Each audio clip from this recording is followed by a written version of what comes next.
हमारे स्वर्गिक साझेदार से आशीष।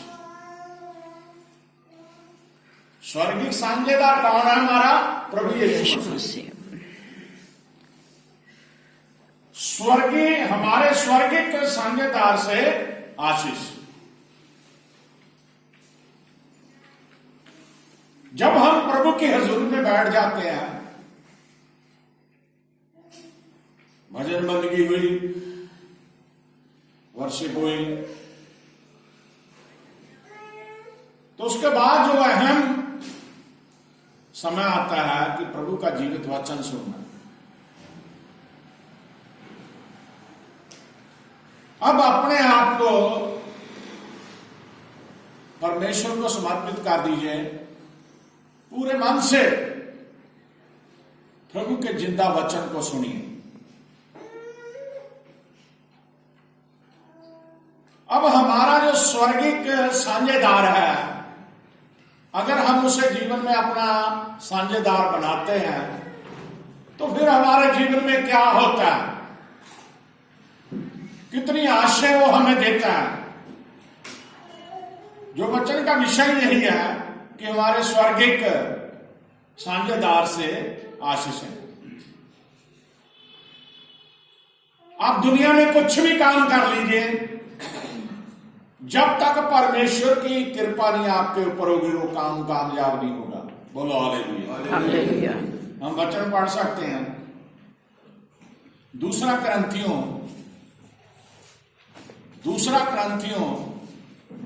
उसका 9 अध्याय, दूसरा क्रंथियों 9 अध्याय उसकी 8 है, पढ़े जरा। परमेश्वर सब प्रकार का अनुग्रह तुम्हें बहुतायत से दे सकता है। बड़े ध्यान से सुनिए, यहां पे प्रभु का दास कहता है परमेश्वर सब प्रकार का अनुग्रह तुम्हें बहुतायत से दे सकता है, जिससे हर बात में और हर समय सब कुछ जो तुम्हें आवश्यक हो तुम्हारे पास रहे और हर एक भले काम के लिए तुम्हारे पास बहुत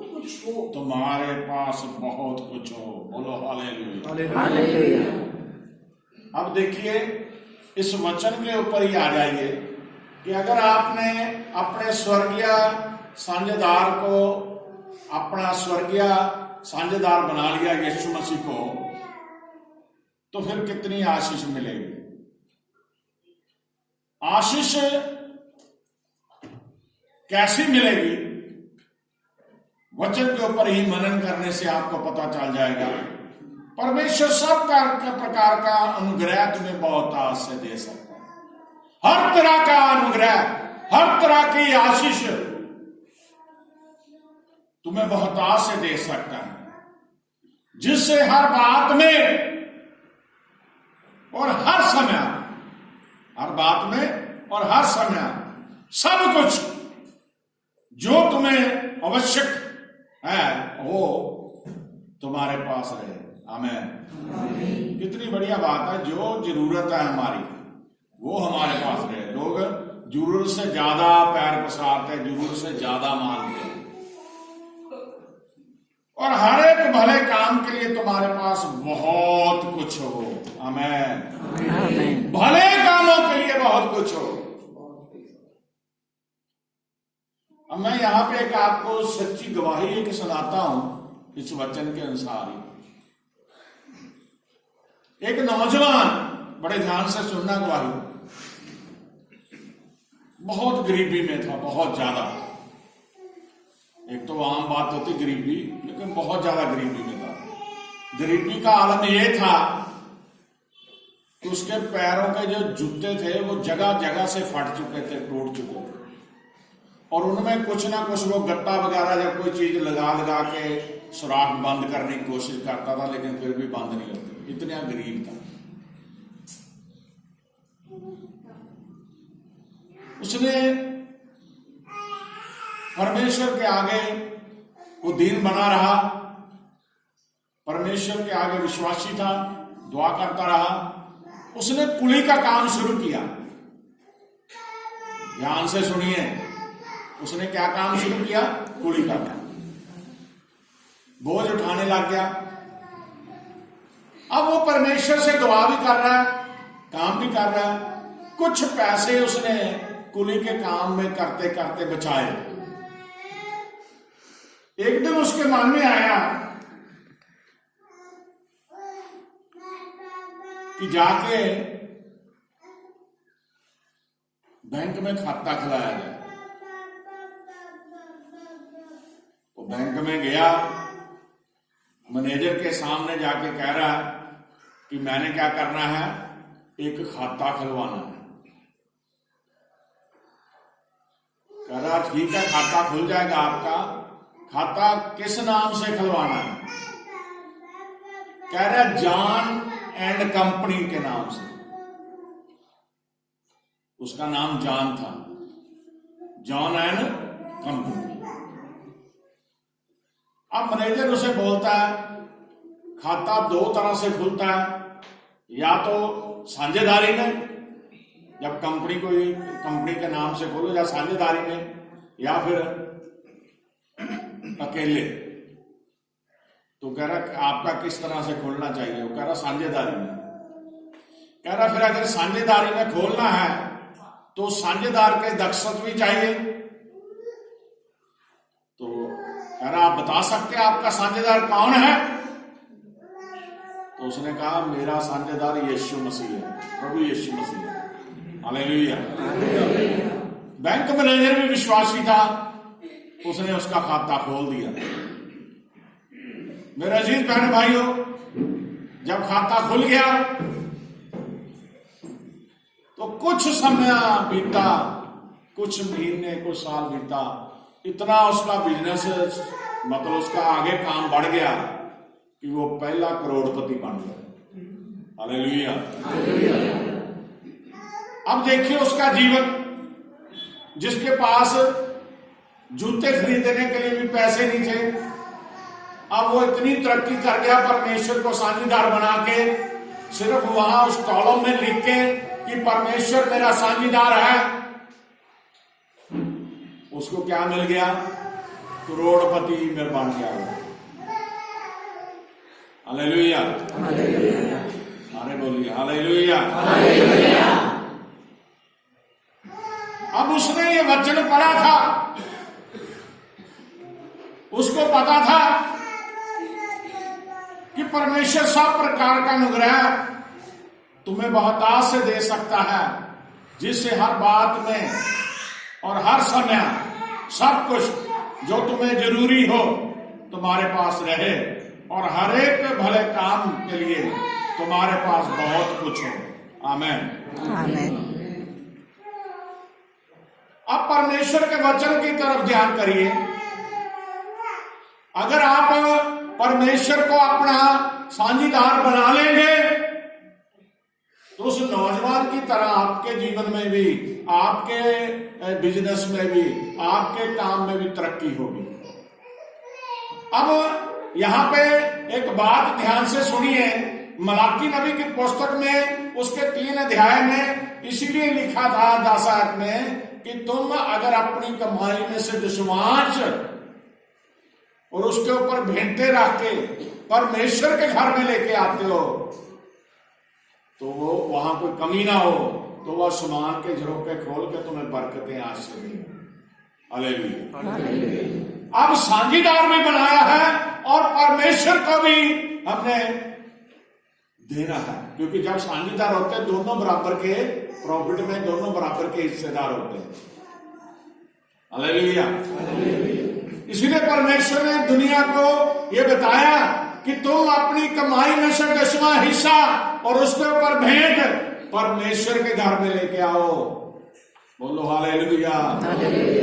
लेकिन लोग परवाह नहीं करते, इसीलिए उन्हें तरक्की नहीं मिलती, इसीलिए उन्हें बरकत नहीं मिलती, इसीलिए वो आगे नहीं बढ़ते।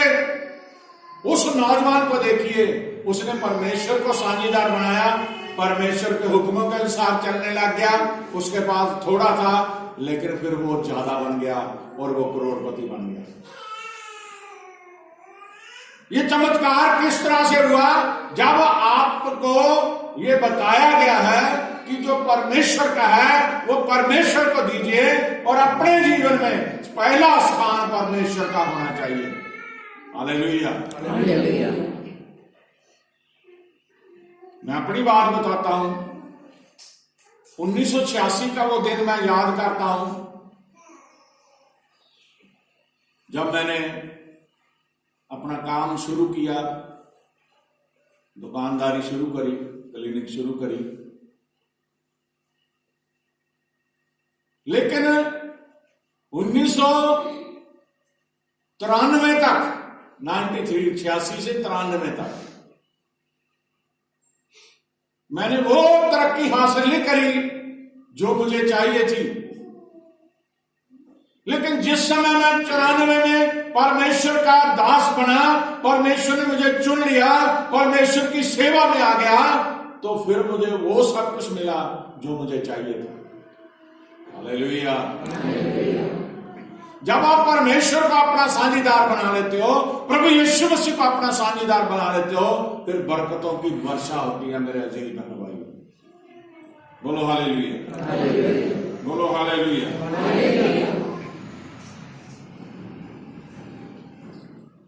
अब हम उन तरीकों को मनन करते हैं।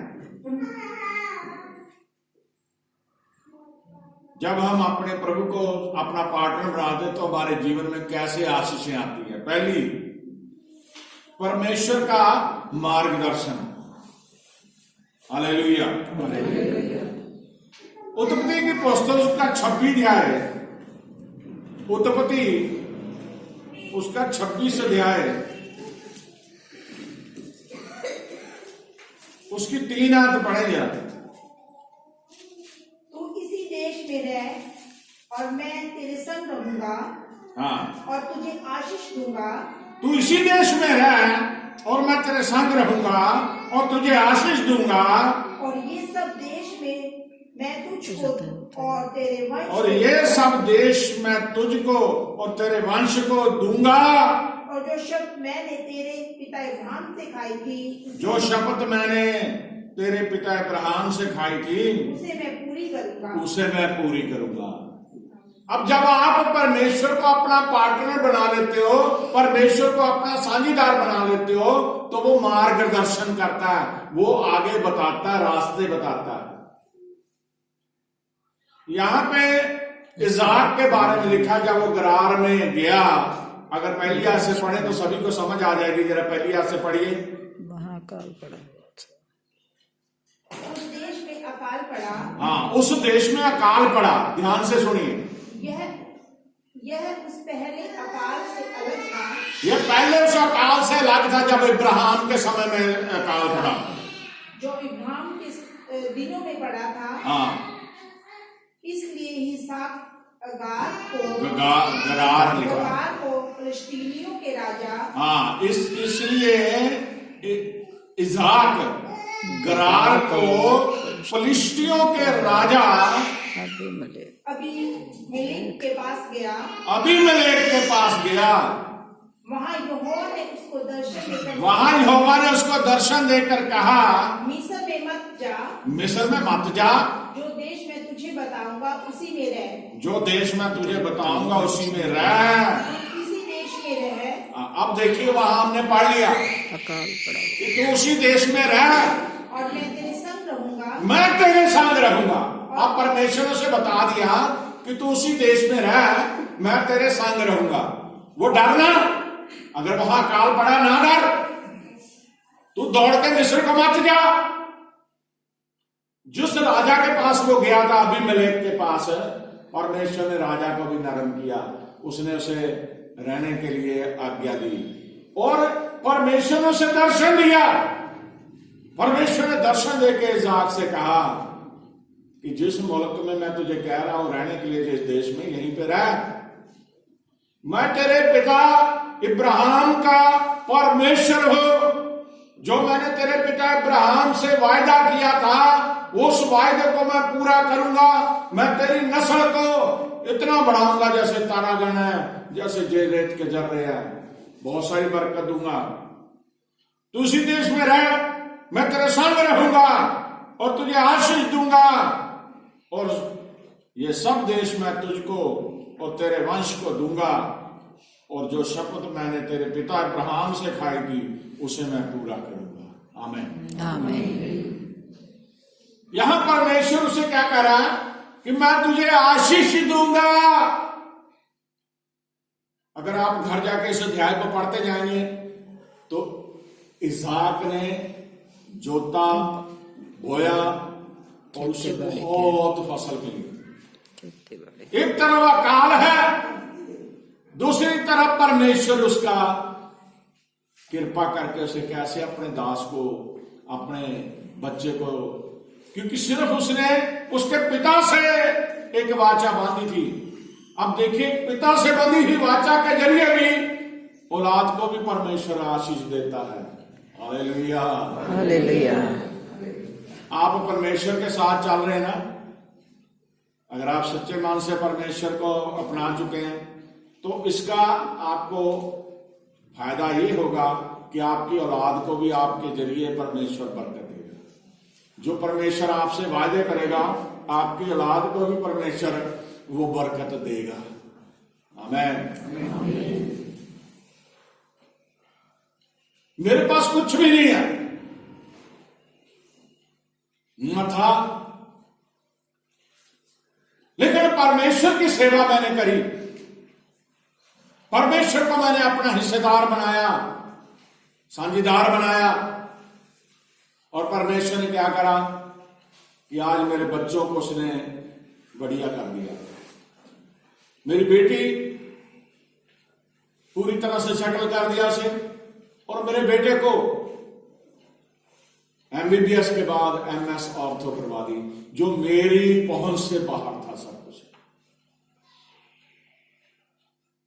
जब मैं बाइबल में ये इब्राहिम के बाद इसहाक के बारे में पढ़ता हूं तो मुझे याद आता है कि वाकई मेरे पिता ने जो दिन रात परमेश्वर की दुआबंदी करी, इस घर की सेवा करी, और इसी घर में मुझे मौका मिला प्रचार करने का, और फिर हमारे जरिए आगे हमारी पीढ़ी को भी परमेश्वर ने आशीष दिया, हमारे बच्चों को सही बनाया, उनके जीवन को अच्छा किया। पीढ़ी दर पीढ़ी परमेश्वर देखता रहता है कि कौन परमेश्वर के साथ चलता है। अगर आप परमेश्वर से नाता तोड़ के बैठ जाएंगे तो परमेश्वर आपको बरकत नहीं देगा, ना आपको बरकत मिलेगी। जब आप परमेश्वर के साथ चलेंगे परमेश्वर आपको बरकत देगा। आप जितने भी लोग यहां बैठे, एक बात याद रखना, खासतौर पर नौजवान बच्चों के लिए मैं बात ये बोलता हूं, आज का दिन याद रखना। हमारी उम्र तो बढ़ती जा रही है, आप जब इस उम्र में आएंगे आपको याद आएगा कि आपको प्रभु के दास ने बोला था। नौजवान जो जवानी में परमेश्वर के साथ जुड़ जाते हैं, परमेश्वर उन्हें आशीष देता जाता है। Hallelujah, hallelujah. आजमा के देखना इस बात को, अपनी कलीसिया में ये बात बन लो। जिन नौजवानों ने परमेश्वर को जवानी में ग्रहण कर लिया, परमेश्वर ने उनको बुढ़ापे तक जाके आशीषों की वर्षा उनके ऊपर कर दी और उनकी पीढ़ियों तक को सुधार दिया। मैंने भी जवानी में परमेश्वर को ग्रहण करा, उसका डर अपने अंदर रखा, उसके दासों के साथ चला फिरा, और आज मैं इस लायक बना कि परमेश्वर की आराधना प्रार्थना कर सकूं या उसके वचन को डिलीवर कर सकूं।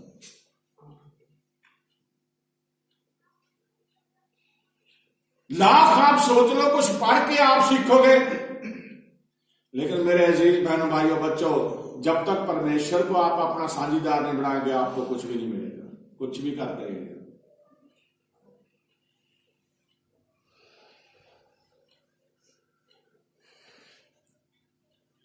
जो ये बात आपको बताई है कि इस मुल्क में रह, मैं तुझे तेरे संग रखूंगा, तुझे आशीष दूंगा। एक मुल्क में एक सच्ची गवाही और बताता हूं आपको।